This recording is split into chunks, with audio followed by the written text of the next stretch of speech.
So today we are going to go into our third part of the series we are in right now, which is called Follow. And this series we're looking into the encounters people had with Jesus after his resurrection. So we had Easter Sunday, Jesus was resurrected, and then we're looking in a few encounters Jesus had after that. Last week, to give you a bit of context, because today we are going to pick it up exactly where we left last week.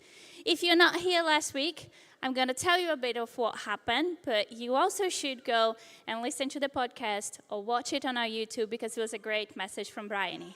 But last week we looked into when Jesus encounters his disciples, and the disciples had gone back to do what they used to do before. They were fishing. But that night they had not caught anything.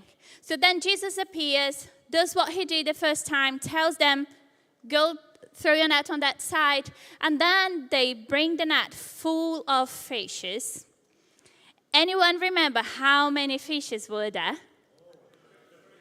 Oh, wow, 153, well done. You guys made it to my Sunday biblical question, and you were paying attention last week. That's a good sign, good in details. So then Jesus sits down with the disciples and they started having a meal after that. Jesus breaks bread again and they eat the fish. And we're going to pick up exactly where we finished last week. So we read last week up to verse 14, 15. And today we're going to continue from that. And one of the people that we're going to study this morning, going to look into the story this morning, is the disciple Peter. I don't know about you, if you know a lot about Peter. We're going to look a bit on his whole story this morning. But he's one of my favorite disciples. Because Peter, I can identify with him a lot of times. I'm a Brazilian, so we, like Latinos, have the conception that we are very passionate and we are very, impulsive. And that is a bit true of me sometimes. So Peter was quite an impulsive person. My husband had the laugh there that, you know. So he was quite an impulsive person. He would say things sometimes without thinking too much. I try to not do that anymore. You grow up, you get more mature, and you learn that you need to think through before you say. So I'm learning, and I think I've got quite good at that now. But I identify a lot with Peter as well because of his journey, how he was with Jesus a lot, and then he encounters Jesus and how Jesus changed his life. So we're going to look into Peter's story this morning. And we're going to pick it up kind of in one of the last moments Peter has with Jesus. So they were sitting down with the disciples. They had the meal. Jesus broke bread. And then this is what happens after. We'll be on the screen. So from John 21, 15. When they had finished eating, Jesus said to Simon Peter, Simon, son of John, do you love me more than these? You see here, Jesus said to Simon Peter, but Jesus called him Simon, son of John. Yes, Lord, he said, you know that I love you. Jesus said, feed my lambs. Again, Jesus said, Simon, son of John, do you love me?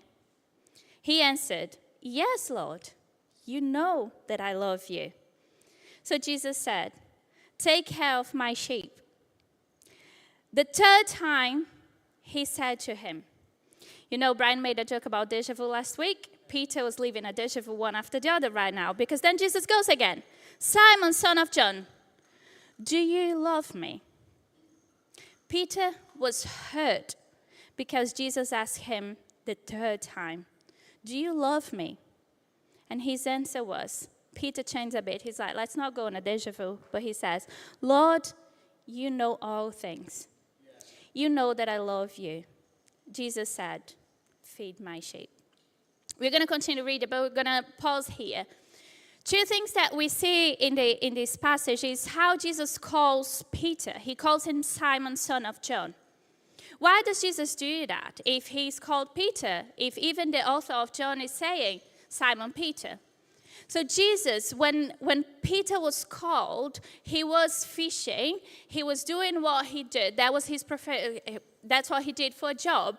So when Jesus calls him and he says, you're not going to fish anymore. You're going to be a fish of men. You're going to go and preach the gospel and going to bring people to me. Jesus says to him, let's change your name.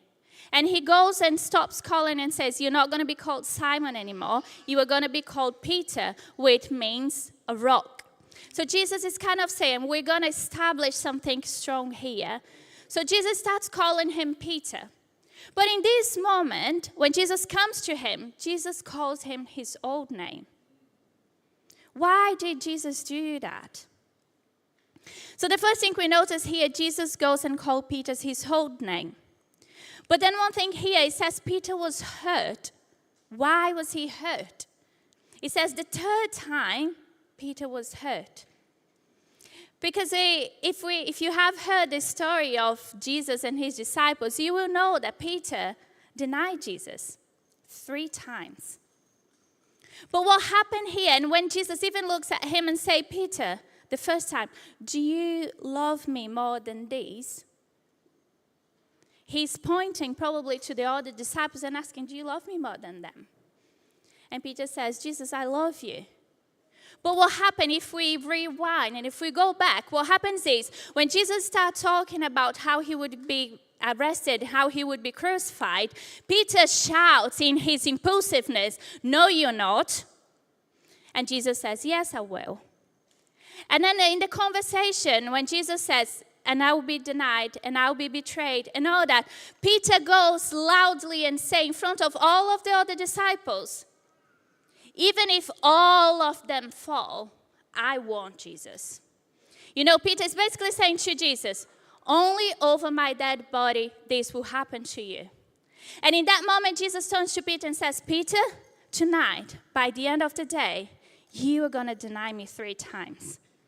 And then when Jesus is arrested, Peter goes into the place, and the first person who recognized him say, hey, are you one of his friends? Peter goes, no, I'm not. Hey, are you one of his disciples? Do you know him? He goes the second time, no, I don't know him. And then a third person comes and says, is he not one of them?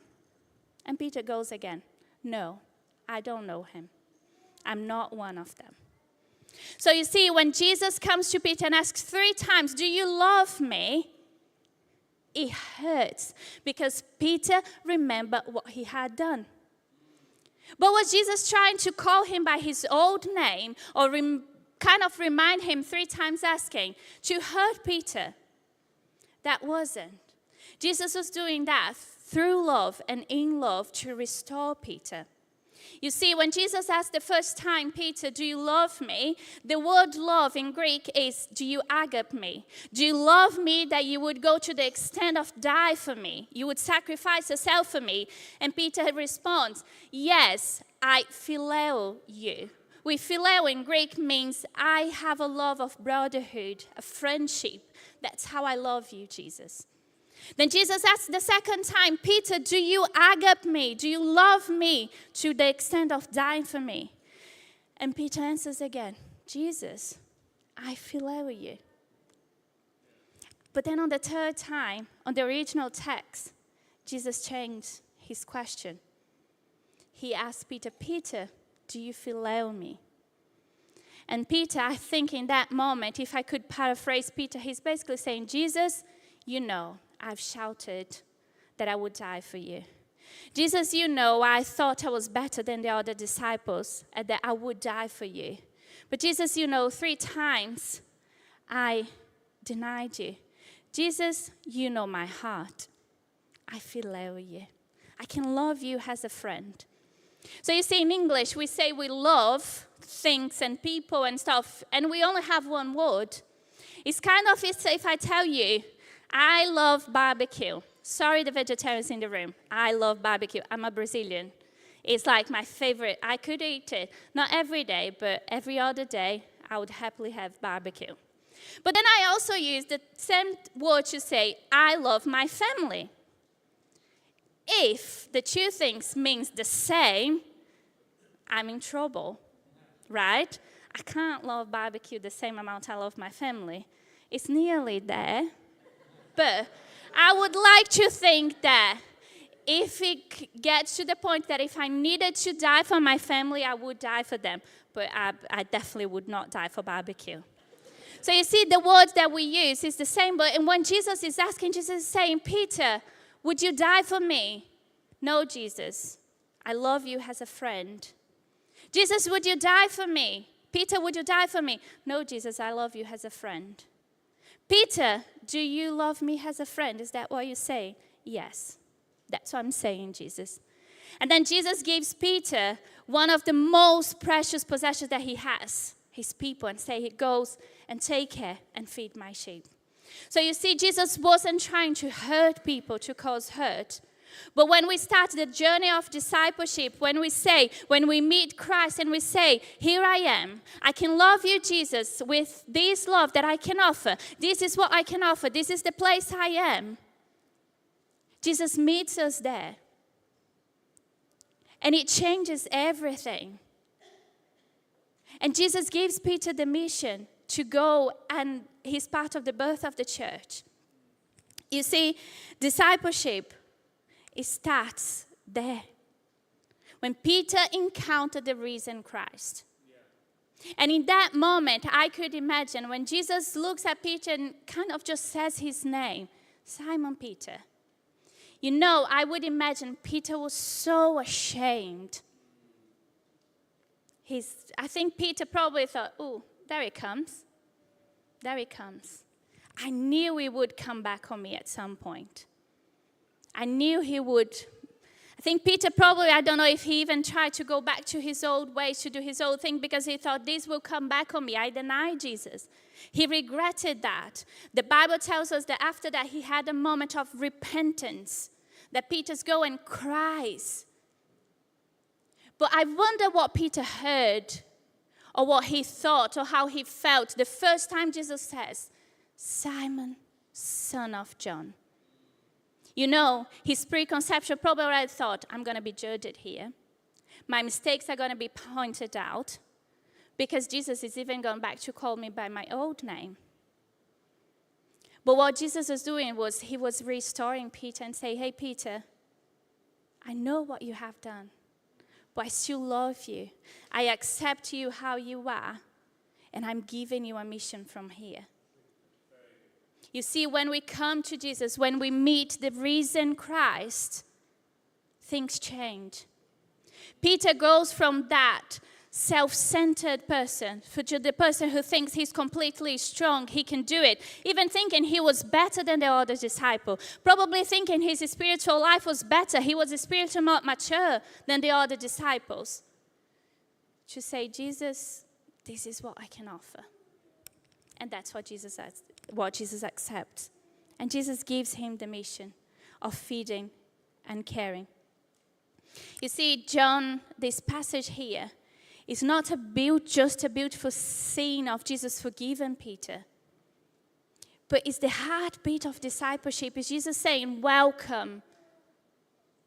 And it's not when Jesus does those things. What Jesus did to Peter in that moment was Jesus was bringing light into the darkest of Peter's inner being. You know, we don't know how many people knew that Peter had denied Jesus.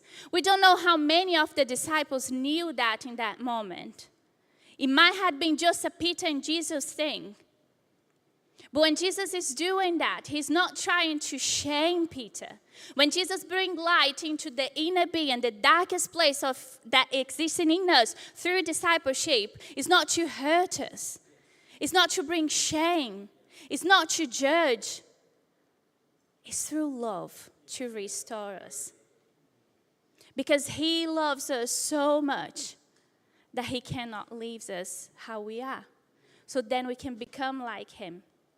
And you see, I wonder how important that moment was for Peter. Because if you are someone who is so certain of your faith, of who you are, and then in the first challenge, you say, I don't know him. I don't know how Peter's life would have been if in that moment the risen Christ had looked him face to face, looked Peter in the eyes and said, go and do what I'm calling you to do. I accept what you can give me. But then Jesus continues to Peter, and as we see the beauty of the journey of discipleship is that it doesn't finish there.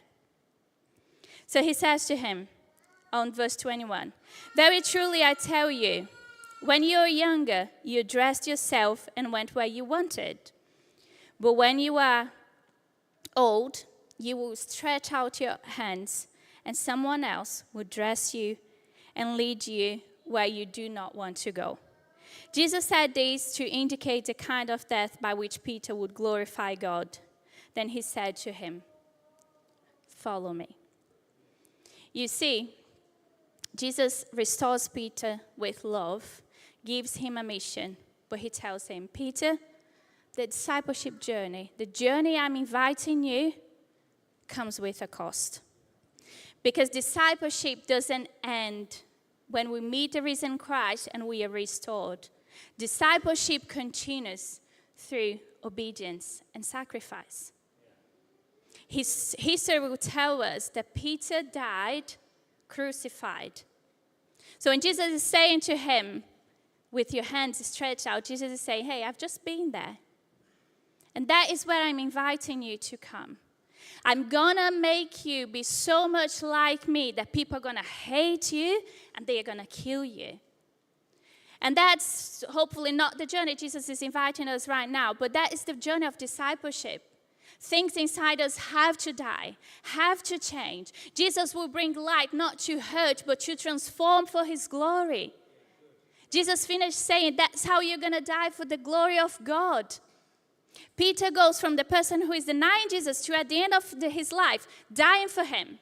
And history will also tell us that Peter said, "I don't want to be crucified like Jesus was." You see, the guy who would boast in himself, who would say so proudly how strong he was, he comes to such a humble position that he says, "I'm not worthy to die like Jesus did." So history will tell us that Peter was crucified upside down. Discipleship comes with obedience and sacrifice. It's not always easy. And and it's a journey. Jesus says to him, "Follow me."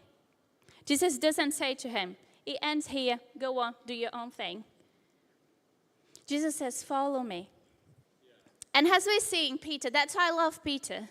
Because you see, Jesus has restored him here, forgiven him, given him a mission, but Peter is still learning. So he goes in verse 20 to say, "Peter turned and saw that the disciple who Jesus loved was following them, John. And he said, 'Lord,'" who is God? John, who said, "The Lord who is going to betray you." And verse 21 said, "When Peter saw him, he asked, 'Lord, what about him?'" You just had that beautiful moment with Jesus. Jesus has just told you basically your future, what's going to happen, gave you the most precious mission to feed and take care of his people. And then he looks to the side. What about him? You see, we do that in our discipleship, in our life with Jesus sometimes. We start seeing the journey we have started and what has come on it. Life throws things at us. And sometimes we look to the side and think, but what about that person? Why did their lives look so perfect and mine is not? What about that one? Jesus, why am I going through this? Jesus, why are my things being pointed out? Jesus, why are you bringing so much light and so much things inside of me? What about them? But Jesus says to Peter, if I want him to remain alive until I return, what is that to you, Peter? I've just called you. I've just set a beautiful journey ahead of you. I just said to you, Peter, follow me. And you're looking to your side. You are comparing your life, your journey with someone else. When Jesus calls us, when Jesus says, come and follow me, let me restore you, let me forgive you, let me do life with you, let me transform you so you can be like me, so you can live a life that honors me, we look at him. We keep our eyes on Jesus. We don't look to our side. We don't look to the other side. We work together. We are family. But our journey, our call is individual. It's personal. Our relationship with Jesus is individual. So if you're going through something hard right now, don't look to your side. Look up. Look to Jesus. He is the author of faith. He gave his life for me and for you. And it's for him. It's because of him. It's because of his love that we start that journey. You see, when we start looking to our side, we stop moving forward. Jesus just looks at Peter and says, what is that to you? You must follow me. And that's what Jesus says to us. You must follow me. You see, I love Peter's life because there is a great big moment in his life that changed him forever. And it was the encounter with the risen Christ. Because an encounter with the risen Christ changed everything. And that's where discipleship starts. Discipleship starts when we encounter the risen Christ. Peter had seen miracles. Peter was one of the closest friends of Jesus. The Bible says Jesus had 3 closest friends, James, John, and Peter. Peter had seen everything. When Jesus goes in the garden to cry before he's about to be arrested, he takes Peter, James, and John with him. Peter sees the most vulnerable moments of Jesus, the most wonderful, the most exalting moments of Jesus, and his most vulnerable moments. But that didn't change Peter. You see, after seeing and living through all that, Peter still denied Jesus. But then Peter meets the risen Christ in that moment, who looks him in the eyes and say, I forgive you. I accept you, but I won't let you live how you are. I'm going to change you. You know, that meeting the risen Christ changed our lives forever. Peter goes on after that to preach the gospel. The church was being persecuted, so he knew his life was on the line. Before, it was on the line and he denied. After meeting Jesus face to face, the Christ who went on the cross gave his life, Peter goes on to preach. And in his first preach, 3,000 people come to faith. And that's the birth of the church. That's how it started the church growing. And he preached in the other ones that more and more thousands of people. And Peter goes to the end of his life to die for Jesus, to be crucified because of his love for Jesus. You see, the guy who at the cross denied meets the guy who died on the cross, raised from death, and then he goes into living a transformed life. When we meet the risen Christ, it changes everything. You know, a miracle can change things in your life. Hearing about Jesus can make you a better person, can help you know who Jesus is.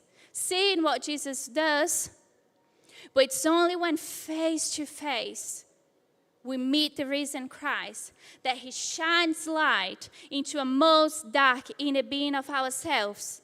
That's when change completely happens. And you might be here this morning and you say, okay, where do I start? You know, the same way Jesus said to Peter that morning, follow me. Follow me. I'll meet you. I'll forgive you. In love, I will restore you. I'll make you more like me so then you can go and live a life that honors me. We do a confession to say, Jesus, like Peter had to do in that moment of a vulnerable, honest, humble moment to say, Jesus, this is what I can offer. And you know, that's the beauty. Jesus accepts it. And he changes us.